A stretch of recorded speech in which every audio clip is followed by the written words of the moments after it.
রাধে রাধে, কেমন আছো তোমরা সবাই? আর আজকে সকাল থেকে কিন্তু আমাদের বাড়িতে অনেক তোড়জোড় চলছে।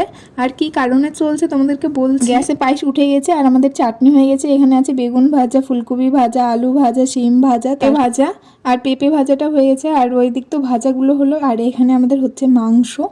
আর আমাদের চলে এসছে জিনার জন্য অপেক্ষা করছিলাম। ইনাকেই দেবো আজকে আইবুড়ো ভাত, আমরা তার জন্যই এত তোড়জোড় আমাদের বাড়ি চলে এসছে আর রেডি হবে আমাদের বাড়িতেই। তো উনি তো কিছু আনেননি, তাই আমারই জিনিসগুলো বের করে দিলাম, কোনটা কোনটা ওনার পছন্দ হচ্ছে তাই বাছে নিল। আর এখন ইনি এখানে রেডি হয়ে যাচ্ছে। আর তোমাদেরকে তো বলা হলো না যে ইনি কে হবেন। ইনি হবেন আমার ননদ, মানে আমার পিসি শাশুড়ির মেয়ে। তারই আজকে আইবুড়ো ভাত দিব আমরা, তার জন্য এত তোড়জোড় হচ্ছে। আমি কিন্তু কিছু করিনি আজকে, সত্যি যেটা কথা, সম্পূর্ণ রান্না বুনু আর আমার করতে হয় কিনা জানি না, কিন্তু আমি এটাই জানি যে আমার করতে হয় না, তার জন্য আমি একটু সাহায্যও করিনি, কিছু করিনি, সত্যি যেটা কথা, কিচ্ছু করা হয়নি আজকে আমার। আর কি মিষ্টি লাগছে তাই না?